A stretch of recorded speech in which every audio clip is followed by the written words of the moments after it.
Hello everyone, this is Shweta and you are watching Shweta का अड्डा। तो हमने स्टार्ट किया था क्लास 8 साइंस का चैप्टर नंबर 12 जो कि है फ्रिक्शन। प्रीवियस वीडियो में हमने डिस्कशन की थी कि फ्रिक्शन क्या है और कौन कौन से फैक्टर्स फ्रिक्शन को अफेक्ट करते हैं। तो जिन्होंने वो वीडियो नहीं देखा है, आप ऊपर दिए गए आई बटन पर क्लिक करके उसे देख सकते हैं। तो चलिए स्टार्ट करते हैं आज के इस वीडियो को। सबसे पहला हमारा टॉपिक है friction a necessary evil. Friction एक ऐसी बुराई है जो नेसेसरी है, इम्पॉर्टेंट है, क्योंकि हमारी कई सारी जो डेली एक्टिविटीज हैं वो फ्रिक्शन की वजह से ही हो पाती हैं। जैसे suppose the outer surface of the tumbler is greasy.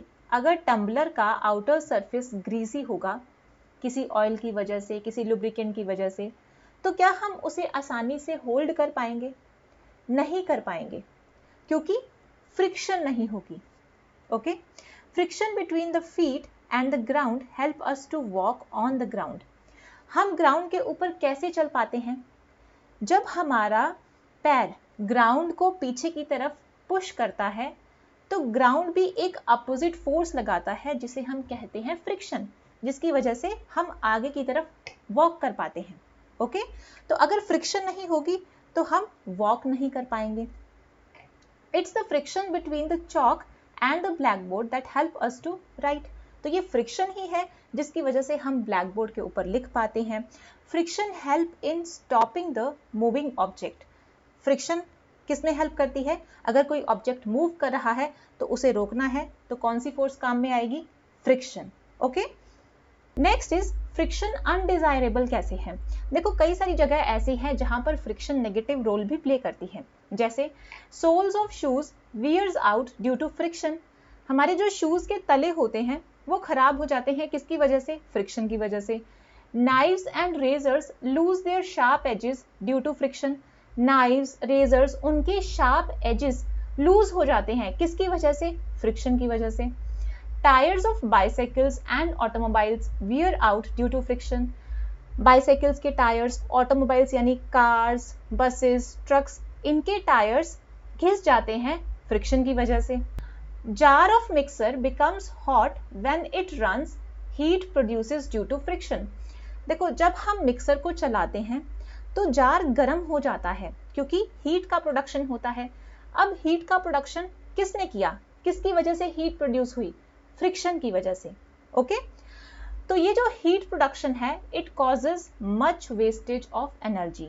ठीक है, तो जब हीट का प्रोडक्शन होता है तो बहुत सारी एनर्जी वेस्ट होती है। Next is increasing and reducing friction. देखो, हम अपनी सहूलियत के हिसाब से फ्रिक्शन को इंक्रीज भी कर सकते हैं, डिक्रीज भी कर सकते हैं। तो सबसे पहले हम बात करते हैं फ्रिक्शन को बढ़ाने की। तो कई सारे ऐसे एरियाज हैं जहां पर हम फ्रिक्शन को डेलिब्रेटली इंक्रीज करते हैं। Number 1, the soles of our shoes is grooved to provide better grip on the floor. आपने शूज के तले देखे होंगे, वो कुछ इस तरह से ग्रूव्ड होते हैं। क्यों? ताकि इनकी ग्रिप फ्लोर के साथ अच्छी हो सके, बेटर हो सके। Okay, the tyres of vehicles are treaded to increase the grip on the road. आपने व्हीकल्स के टायर्स को देखा होगा, वो भी कुछ इस तरह से ग्रूव्ड होते हैं, ट्रेडेड होते हैं, ताकि उनकी ग्रिपिंग रोड के साथ अच्छी हो सके।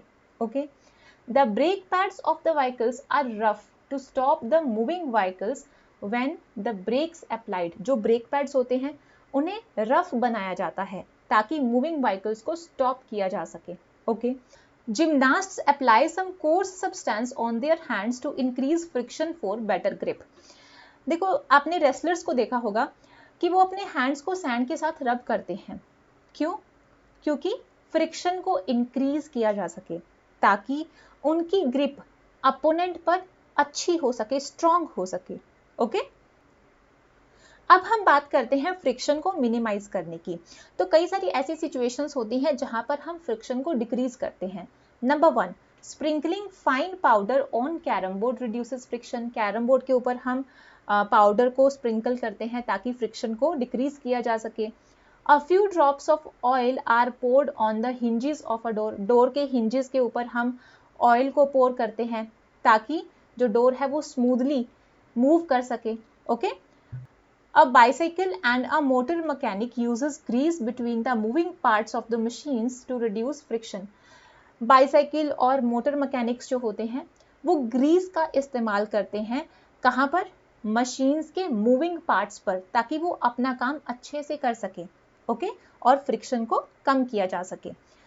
तो ऐसे सब्सटेंसेस जो फ्रिक्शन को कम करते हैं, उन सब्सटेंसेस को हम कहते हैं लुब्रिकेंट्स, ठीक है। Next topic is wheels reduce friction. When one body rolls over the surface of another body, जब एक बॉडी दूसरी बॉडी के सरफेस के ऊपर रोल करती है, तो उस टाइम उसके मोशन को जो फोर्स रेजिस्ट करती है, अपोज करती है, उसे हम कहते हैं रोलिंग फ्रिक्शन, ओके। अभी तक हमने 2 टाइप्स पढ़ी थी फ्रिक्शन की, एक है स्टैटिक फ्रिक्शन और दूसरी है स्लाइडिंग फ्रिक्शन, ठीक है। अब आ गई यहाँ पर third type, which is rolling friction. Rolling friction क्या है? जब एक बॉडी दूसरी बॉडी के सरफेस के ऊपर रोल करती है, उस टाइम उसके मोशन को जो फोर्स रेजिस्ट करेगी, अपोज करेगी, उस फोर्स को हम कहते हैं रोलिंग फ्रिक्शन, ठीक है। Attaches and other pieces of luggage are fitted with rollers. हम सब जानते हैं अटैचेस के नीचे क्या फिट होते हैं? रोलर्स। क्यों? क्योंकि रोलिंग रिड्यूसेस फ्रिक्शन। अब आप मान लो कि एक ऐसा सूटकेस है जिसके नीचे रोलर्स फिट हैं और एक ऐसा है जिसके नीचे रोलर्स फिट नहीं है, तो किसे लेकर जाना आसान होगा एक जगह से दूसरी जगह? ऑफ कोर्स जिसके नीचे क्या लगे हैं? रोलर्स लगे हैं, टायर्स लगे हैं। क्यों? क्योंकि हम जानते हैं रोलिंग फ्रिक्शन स्टैटिक और स्लाइडिंग फ्रिक्शन से बहुत कम होती है। तो उसी वजह से जिस सूटकेस के नीचे लगे होंगे टायर्स, उसे एक जगह से दूसरी जगह लेकर जाना आसान होगा। It is always easier to roll than to slide a body over another. इसीलिए बॉडी को रोल करवाना आसान होता है एज कंपेयर टू उसे स्लाइड करवाना दूसरी बॉडी के ऊपर, okay. Next type of friction is fluid friction. Fluid friction क्या है? Fluid friction is the force of friction exerted by liquids and gases on objects moving through them. तो जो force of friction liquids और gases exert करते हैं उन objects के ऊपर जो उनके थ्रू मूव करते हैं, तो उस फोर्स ऑफ फ्रिक्शन को हम कहते हैं फ्लूइड फ्रिक्शन, ठीक है। अब ये जो फ्लूइड फ्रिक्शन है किसके ऊपर डिपेंड करती है? Number 1, the speed of the object.